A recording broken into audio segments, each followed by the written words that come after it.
Je me souviens encore de cette nuit-là, de la douceur du vent caressant la terre rouge du village, de la lune suspendue dans le ciel comme l'œil d'un ancien esprit scrutant nos âmes.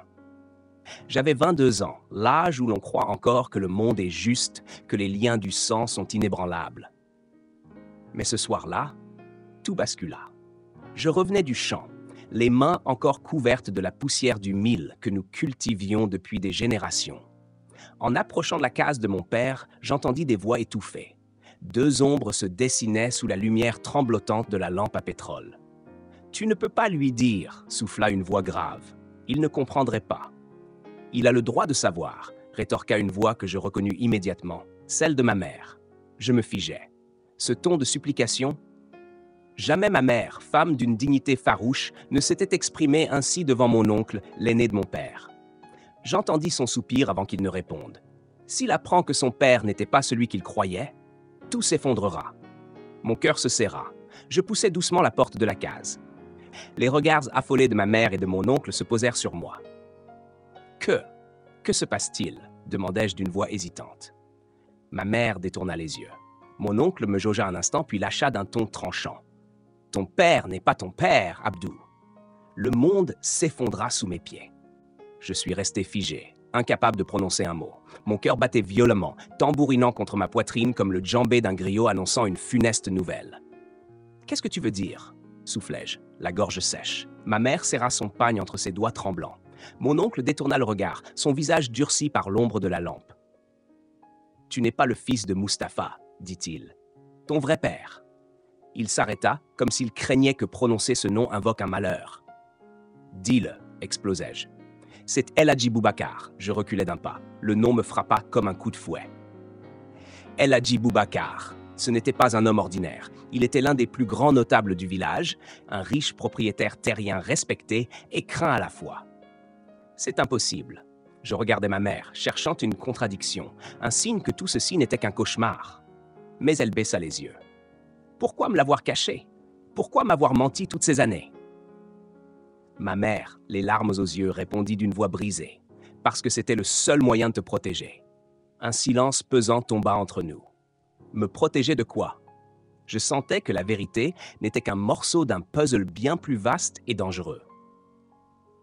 Le lendemain, je me dirigeais vers la grande maison d'El Hadji Boubacar, une demeure en pisé entourée d'une large cour où trônaient des manguiers centenaires. En arrivant devant le portail, je vis une silhouette familière. Fanta, la femme que j'aimais depuis l'enfance. « Abdou, que fais-tu ici ?»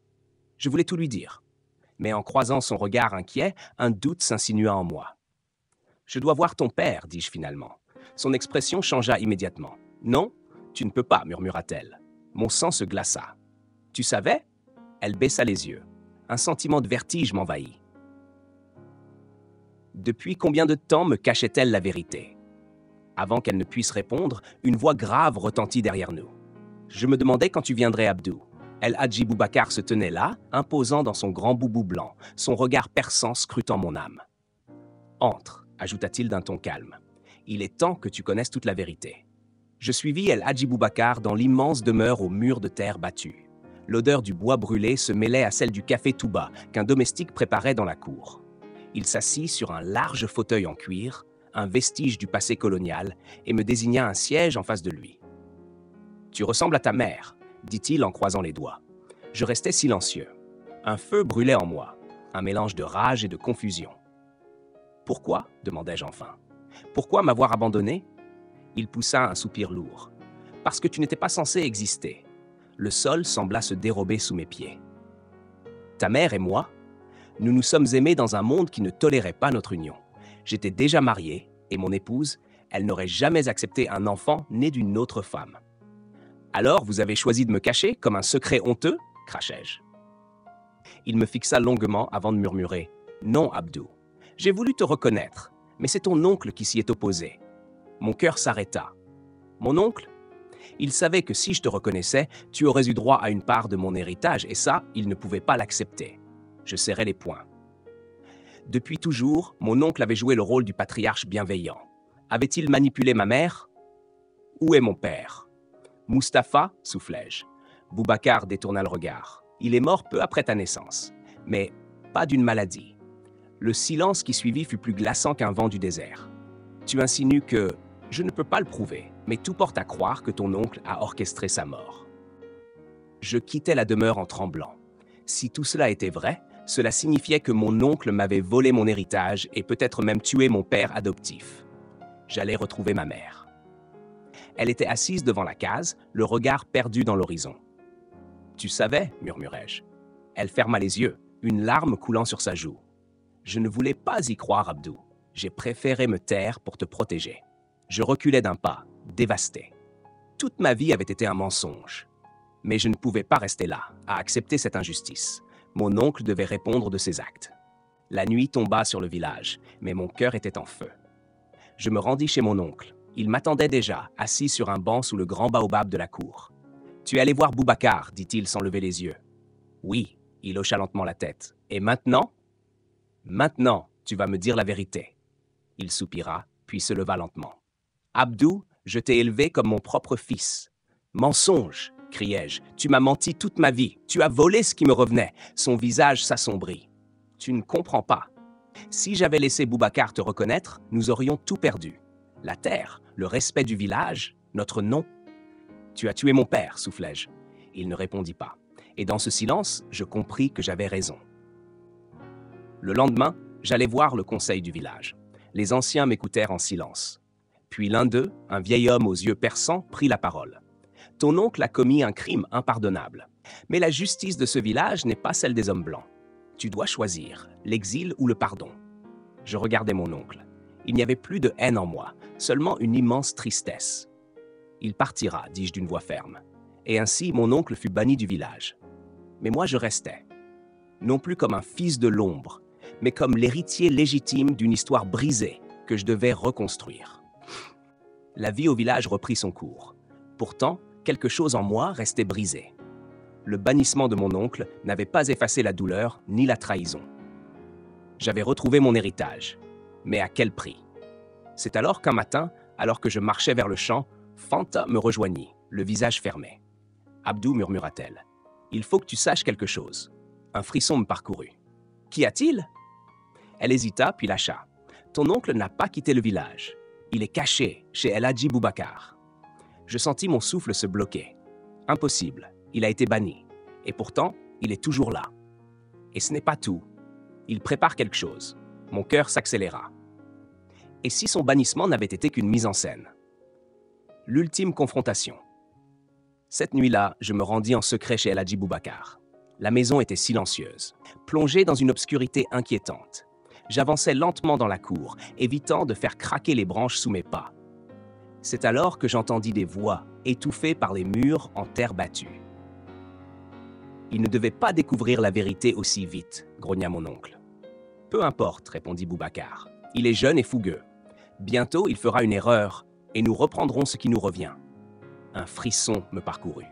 Tout cela n'avait été qu'un jeu pour eux. « Et s'il ne fait pas d'erreur ?» demanda mon oncle. « Alors il faudra s'en occuper d'une autre manière, » dit Boubacar d'un ton glacial. Je compris alors qu'ils me considéraient comme une menace. Si je ne faisais rien, ils allaient me détruire.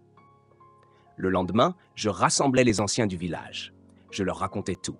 Le conseil écouta en silence. Puis le plus vieux d'entre eux, un homme que tout le monde appelait grand-père Malik, se leva.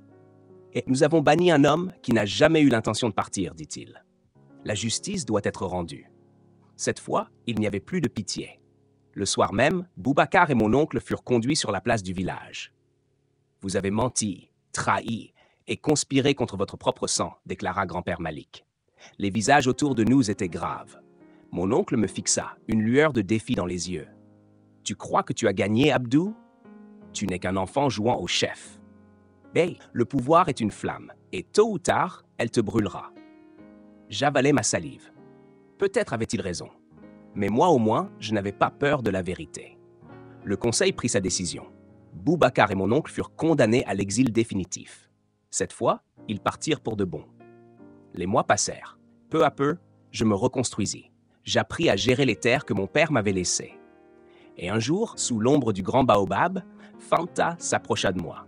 « Que vas-tu faire maintenant, Abdou ?» Je souris faiblement. « Vivre. » Car pour la première fois, j'étais libre. Libre du mensonge. libre de mon passé, libre d'être moi-même. Le village était redevenu paisible. L'ombre de mon oncle et d'El Hadji Boubacar semblait s'être dissipée avec leur exil. Je pensais enfin pouvoir tourner la page, commencer une vie nouvelle, bâtir un avenir sans trahison ni faux-semblant. Mais c'était avant que je ne trouve la lettre.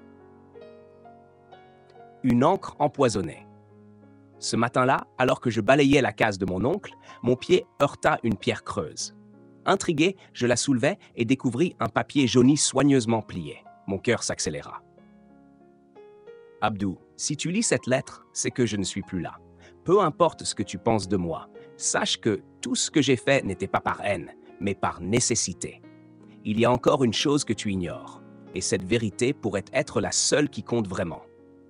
Boubacar n'est pas ton père, il ne l'a jamais été. La pièce sembla tourner autour de moi. Ton vrai père était quelqu'un que tu as toujours aimé et respecté. C'était Mustapha, l'homme que tu as pleuré, l'homme que j'ai dû faire disparaître. Mes doigts se crispèrent sur la feuille. Mustapha, celui que j'avais toujours considéré comme mon père, l'homme dont je portais le nom, était en réalité mon véritable père de sang. Je relus la phrase encore et encore, refusant d'y croire. Mon oncle avait orchestré le plus grand mensonge de ma vie.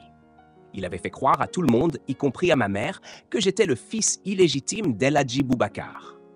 Pourquoi? La réponse se trouvait quelques lignes plus bas.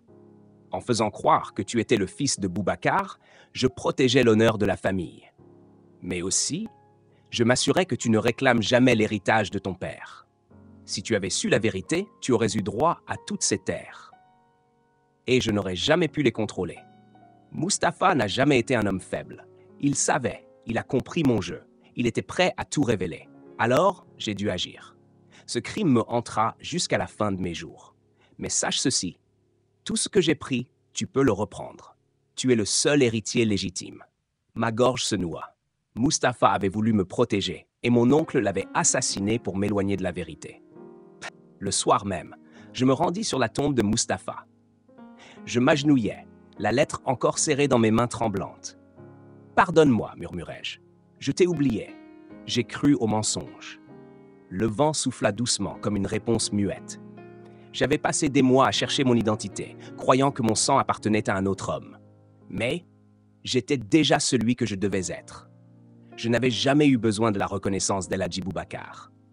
Je portais déjà le nom de mon père. Un sourire amer étira mes lèvres. Demain, j'irai voir les anciens du village. Demain, je réclamerai ce qui me revenait. Mais ce soir, je voulais juste rester là, auprès de l'homme qui, dans le silence et la mort, avait toujours été mon père. Le lendemain, alors que l'aube teignait le ciel de rouge et d'or, je me dirigeais vers la place du village. Les anciens étaient déjà réunis sous l'immense baobab qui abritait le conseil. Ils m'attendaient. Je serrais la lettre de mon oncle dans ma main. Ceci était ma dernière bataille. Le conseil des sages, grand-père Malik, le plus respecté des anciens, me fixa de ses yeux perçants. « Abdou, nous avons entendu dire que tu voulais parler. » J'inclinai la tête par respect. « Oui, je viens réclamer mon droit légitime. » Des murmures s'élevèrent parmi les villageois. Certains semblaient inquiets, d'autres curieux. « Nous pensions que cette histoire était terminée, dit un ancien. Que cherches-tu encore ?» Je levai les yeux vers eux et tendis la lettre de mon oncle. « La vérité. » Grand-père Malik prit le papier, ses mains ridées, suivant les lignes d'encre tremblantes. Lorsqu'il termina, il poussa un profond soupir. Ainsi, Mustapha était bien ton père. Un silence pesant s'installa. Et si cette lettre est authentique, alors c'est à toi que revient l'héritage de ton père. L'un des hommes du conseil, plus jeune et plus ambitieux, fronça les sourcils. C'est une vieille histoire, répliqua-t-il. Tout a déjà été réglé. Veux-tu vraiment rouvrir une plaie? Je plantai mon regard dans le sien. Cette plaie n'a jamais cicatrisé. On m'a volé mon passé, on m'a volé ma vérité. Aujourd'hui, je reprends ce qui m'appartient. Le vieil homme